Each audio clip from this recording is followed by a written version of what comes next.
और बहुत ही कम समय में अम्बेडकर वेलफेयर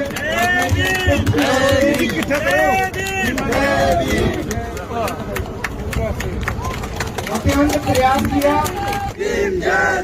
जय भीम जय भीम जय भीम जय भीम जय भीम जय भीम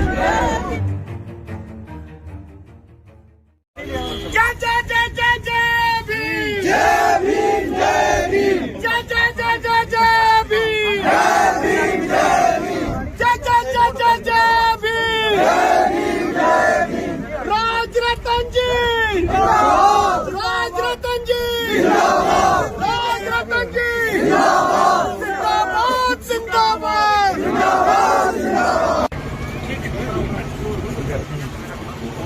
सब उधर सब उधर बड़े ही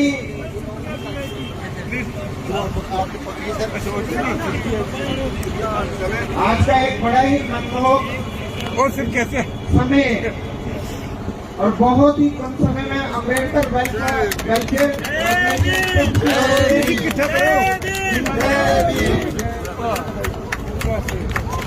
अत्यंत प्रयास किया। यहाँ पर जनता की जनरल पब्लिक की हेल्प से इस मूर्ति का अनावरण, जिनमें जो इसके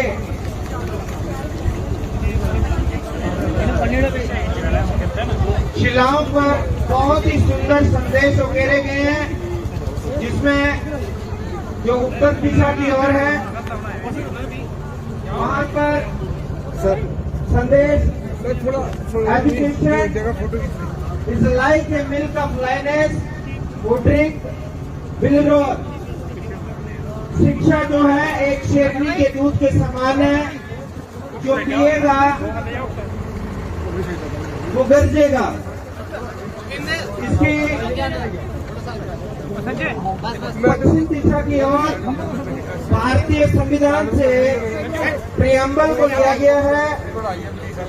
सर प्लीज थोड़ी जगह एसएसपी साहब में अनुवाद है भारत के लोग भारत को एक संपूर्ण प्रभुत्व संपन्न समाजवादी पंथ निरपेक्ष लोकतांत्रिक। जब मैं जम्मू में उतरा, जम्मू एयरपोर्ट पे, तो दूर से जब मैंने जम्मू एयरपोर्ट को देखा तो जम्मू के नीचे लिखा हुआ था the land of temples. Jammu को लैंड ऑफ टेम्पल्स कहते हैं। आज यहाँ पर बाबा साहब अम्बेडकर जी की मूर्ति का हम लोग अनावरण कर रहे हैं। जम्मू का उधमपुर ये एक डिस्ट्रिक्ट है, लेकिन मैं आप लोगों से ये कहना चाहता हूं कि जिस जगह पर डॉक्टर बाबा साहब अम्बेडकर जी की मूर्ति का यहां पर अनावरण किया गया है, यहां से 10 किलोमीटर के दायरे तक, 10 किलोमीटर के रेडियस तक मंदिर के बाहर बैठने वाले नहीं बल्कि संसद के अंदर बैठने वाले लोग तैयार होने चाहिए। ऐसी क्रांति यहां पर आप लोगों को करनी होगी। प्रशासन में बैठने वाले लोग, न्यायपालिका के अंदर बैठने वाले लोग, chief justice of India supreme court के कुर्सी पर जाकर बैठने वाले लोग इस उधमपुर से यहां से तैयार होने चाहिए। ये बाबा साहब अम्बेडकर जी की मूर्ति का अनावरण का सही मायने में बाबा साहब अम्बेडकर जी को अभिवादन होगा। बाबा साहब अम्बेडकर जी मूर्तियों में नहीं है। बाबा साहब अम्बेडकर जी आज भी हमारे में जिंदा है, उनके राइटिंग और स्पीचेस में, उन्होंने लिखे हुए किताबों में। हम लोगों को उसे भी पढ़ना चाहिए। जैसे रजक जी ने कहा कि मूर्तियों को क्यों आवश्यकता होती है, क्योंकि ये हमें प्रेरणा देती है। जो हमारे इतिहास को भूल जाएगा वो कभी इतिहास रच नहीं पाएगा। आज जब हम जम्मू से निकले, 100 गाड़ियों का काफिला हमारे आगे पीछे था। 2 दिन पहले मैं बाबा साहब अम्बेडकर जी का एक स्पीच जो मराठी में था उसे हिंदी में अनुवाद करने की कोशिश कर रहा था, लिख रहा था। बाबा साहब के कई सारे स्पीचेस हैं जो हमारे लोगों तक आए नहीं है, इसलिए मैं इंग्लिश के स्पीच, मराठी के स्पीच हिंदी में अनुवाद करके वो लोगों तक पहुंचाता रहता हूं। तब बाबा साहब अंबेडकर जी 1955 का ये स्पीच है, उसमें कहते हैं कि बचपन में जब मैं मेरी मां के साथ कपड़े खरीदने के लिए जाया करता था, उस समय पूरे भारत देश को जातिवाद ने जकड़ा हुआ था। पूरे ये सारे लोग जातियों में बैठे हुए थे, ये उच्च जाति का, ये नीच जाति का, निचले जाति में भी हजारों जातियां। बाबा साहब कहते हैं कि जब मैं अपनी मां के साथ कपड़े लेने के लिए जाया करता था, तो हमें नए कपड़े लेने तक का अधिकार नहीं था। दूर से ही उस दुकानदार को पैसे रखने होते थे और वो दुकान वाला, कपड़े बेचने वाला, नया कपड़ा लेकर पहले उसे पानी में भिगोता था और फिर उसको कीचड़ में घसकर वो देता था। क्यों? क्योंकि इनको नए कपड़े पहनने का अधिकार नहीं है।